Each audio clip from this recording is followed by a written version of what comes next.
تیری شان بلند ہے اللہ کی بارگاہ میں یا میری شان بلند ہے؟ آپ خاموش ہو گئی۔ سیدہ پاک فرماتی ہے کہ میری شان مرتبہ زیادہ ہے۔ فرمایا کیوں؟ فرمایا اس کائنات میں واحد عورت میں ہوں جس کے آنے پر بھی اور جس کے جانے پر بھی کملی والے کھڑے بھی ہو جاتے ہیں، اہلم و سہلا بھی کہتے ہیں، اور بہت سے دنیا حجر اسود کو بوسے دیتی ہے، مگر کائنات کا سردار فاطمہ کے ماتھے کو بوسہ دیتا ہے۔ کہہ دو یار ایک مرتبہ سبحان اللہ۔ فرمایا لوگ دور دراز سے آتے ہیں حجر اسود کو بوسہ دینے کے لیے، میرے ابا روز آتے ہیں میرے ماتھے کو بوسہ دینے کے لیے، اور فرمایا میں محبوب کے جگر کا ٹکڑا ہوں۔ حضرت سنو، حضرت عائشہ صدیقہ، یہ آج لوگوں نے اسلام کو تبدیل کر دیا ہے، ان لوگوں کی زبان کو، ان لوگوں کے معاملات کو، ان لوگوں کے علم کو تقسیم کرنا شروع کر دیا مولویوں نے، اور ان کا آگے جو انجام ہوگا بدبختوں کا، حسین کی محبت میں حسین کے نانا کی جو توہین کرتے ہیں نا، اور ان کا جو آگے انجام ہونے والا، آگے تو دور کی بات ہے، مرنے سے پہلے ان کی شکل خنزیروں والی ہو جاتی ہے، مرنے سے پہلے ان کی شکلیں بگڑ جاتی ہے۔ میں نے ابھی آپ کو تفسیر کبیر سے سنایا، من مات علی بغض آل محمد مات کافرا، جو نبی اور نبی کی آل کے بغض میں مرے گا وہ کفر کی موت مرے گا، اور من مات علی حب آل محمد، جو ان کی محبت میں مرے گا، حدیث شریف میں آتا ہے ماتا شہیدہ، یہ شہادت کی موت مرے گا۔ من مات علی محمد آل محمد ماتا مغفور لہو، فرمایا جو محمد کی آل کے محبت میں مرے گا یہ بخشا ہوا مرے گا۔ فرمایا من مات علی حب آل محمد ماتا تائبہ، یہ توبہ کے بغیر نہیں مرے گا۔ اور جو بدبخت آل محمد کی محبت بیان کرتے ہیں اور محمد کی توہین بیان کرتے ہیں، یہ دنیا میں بھی بدترین انسان ہے اور آخرت میں بھی بدترین انسان ہے۔ یہ بات یاد رکھیں، یہ وہ ایک پاک گھرانہ ہے نا کہ اس گھر کی مٹی کے بھی ہم توہین نہیں کر سکتے۔ ان کا گھر اتنا مقدس والا ہے، جس گھر میں یہ تشریف فرما ہوتے ہیں جبرائیل آ کے وہاں قرآن کی تلاوت کیا کرتا ہے۔ اب سنیں، محبوب دو عالم صلی اللہ علیہ وسلم کی شہزادی نے فرمایا میں افضل ہوں۔ حضرت عائشہ مسکرا گئی، فرمایا ایک بات نہ کہوں، کیونکہ تیرا وہ مقام ہے کہ تیرے لیے اللہ کے نبی اٹھ جاتے، اس سے آگے کوئی شان بیان کر سکتا نہیں ہے، مگر فاطمہ ایک بات سنو، دنیا میں تم ہم سے آگے ہو سب سے، مگر ناراض نہ ہو، اگلی ایک بات کہہ دوں۔ کہا کیا؟ فرمایا قیامت کے دن میں آپ سے آگے ہوں گی۔ کہا کیوں؟ فرمایا جو جس کی محبت میں جیتا ہے اسی کی محبت میں اٹھے گا قیامت کے دن۔ میں قیامت کے دن، چونکہ میں بیوی ہوں محبوب مصطفیٰ کی، تو بیوی ہے مولا علی کی، تو قیامت کے دن علی کے ساتھ ہوگی، میں قیامت کے دن نبی کے ساتھ ہوگی۔ فرمایا اس لیے میرا درجہ زیادہ ہے، میرا مقام زیادہ ہے۔ اور پھر فوراً بعد آپ نے ان کے سر پہ ہاتھ رکھ کے بوسہ دیا، فرمایا بیٹی غمگین نہ ہونا، پتا اپنے دل کی بات نہ بتاؤں۔ کہا کیا ہے؟ فرمایا کاش میں تیرے سر کے ایک بال ہی ہوتی۔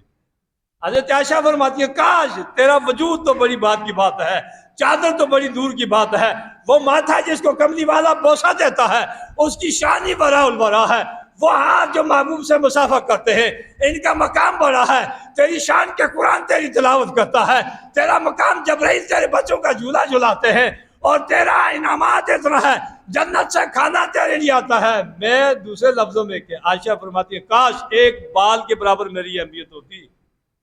یہ مقام ہے، یہ مرتبہ ہے اس گھرانے کا۔ اور حضرت سیدہ طیبہ طاہرہ سلام اللہ علیہ کے بارے میں ایک روایت اور بھی سن دیں۔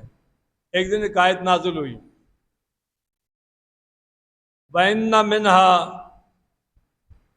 اللہ واردہا، فرمایا قیامت کے دن ہر ایک نے پل صراط سے گزرنا ہے جس کے نیچے جہنم کی آگ جل رہی ہے۔ اللہ کے نبی محبوب غمگین ہو گئے، کوئی مسکراہٹ نہیں، کوئی بات چیت نہیں، رو رہے ہیں مسلسل رو رہے ہیں۔ کس لیے؟ میرے اور آپ کے لیے، کہ قیامت کے دن یہاں سے گزرنا ہے سب نے۔ حضرت مولا علی فرماتے ہیں اللہ کے محبوب نے مدینہ چھوڑ دیا، سارے پریشان ڈھونڈ رہے اللہ کے نبی کو، نہ گھر میں نہ مسجد میں۔ سنو آپ نے محبوب کا غم سنو سارے آدمی۔ ہم تو نوٹوں کے بغیر ووٹوں کے بغیر تو نام بھی نہیں لیتے۔ میرا محبوب ہمیں یاد کرتا ہے، پیٹ پہ پتھر باندھ کے سر سجدے میں رکھ کے اور آنسو بہا کے امتی امتی کی صدائیں بلند کرتے ہیں۔ ہم نے کیا وفا کی اللہ کے نبی سے سوائے نکتہ چینی کے؟ آپ فرماتے ہیں اللہ کے نبی نے مدینہ چھوڑ دیا، سب نے تلاش کیا۔ مولا علی پاک نے فرمایا اب میرے ساتھ، فلاں فلاں تم جاؤ تلاش کرتے ہیں۔ فرمایا ہم نے تلاش کیا کہ خوشبو سے جدھر جدھر سے محبوب گزرے تھے اس راستے سے خوشبو آ رہی تھی۔ واقعہ میں نے پچھلے سال سنایا ہوا ہے، مختصر بات، اللہ کے نبی غار میں ہے، اس چرواہے نے کہا کہ 3 دن ہو گئے سونا مسلسل رو رہا ہے، میں روز بکریاں لے کے آتا ہوں، میری یہ چرگاہ ہے، 3 دن ہو گئے میری بکریوں نے بھی کچھ کھایا پیا نہیں ہے، یہ بھی سجدے میں رہ کے سر مسلسل رو رہی ہیں اور رات کو دودھ پورا دیتی ہیں بلکہ ڈبل دیتی ہیں۔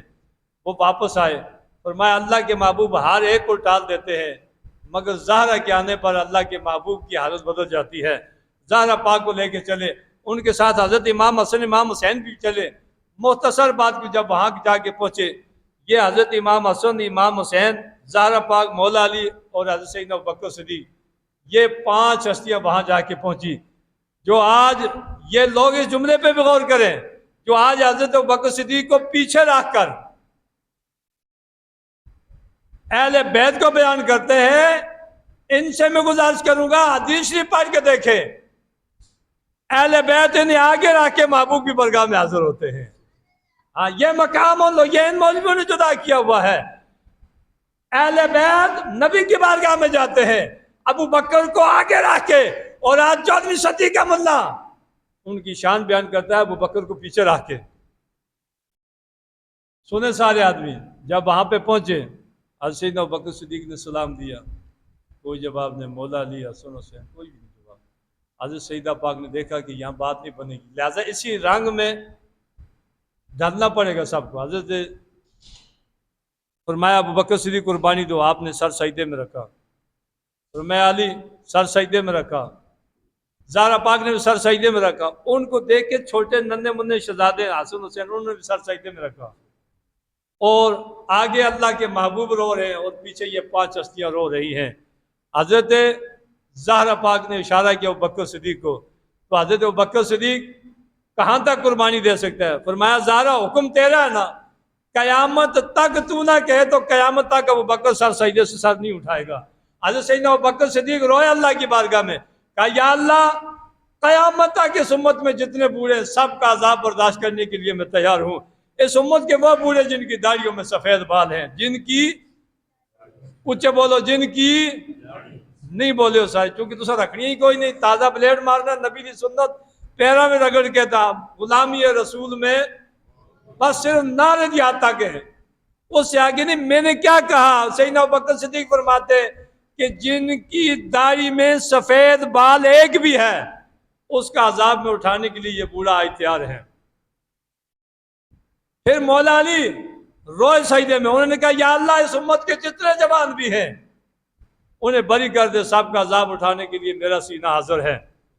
زہرا پاک روئی اللہ کی بارگاہ میں، یا اللہ اس امت میں جتنی بھی عورتیں ہیں وہ جو آج بے پردہ بازاروں میں جا رہی ہیں، زہرا کا احسان بھول چکی ہیں، وہ جو آج خامد کی نافرمانی پہ اتر آ گئی ہیں اور زہرا کا چکی کا پیسنا بھول چکی ہے، وہ جو آج خامد کو اتنی زبان نکال کے جواب دیتی ہے اور زہرا کا سر جھکا کے خامد کو منانے کے لیے 72 چکر کاٹنا بھول چکی ہے، وہ زہرا ان عورتوں کے لیے روئی ہے۔ فرمایا جس نے بھی ایک مرتبہ کلمہ پڑھا ہے، یا اللہ ان کا عذاب اٹھانے کے لیے، تکلیف اٹھانے کے لیے زہرا کا آج سینہ حاضر ہے۔ وہ کون عورتیں ہیں؟ ایک وقت کی روٹی نہ ملنے پر ناشکری ہے، یہ زہرا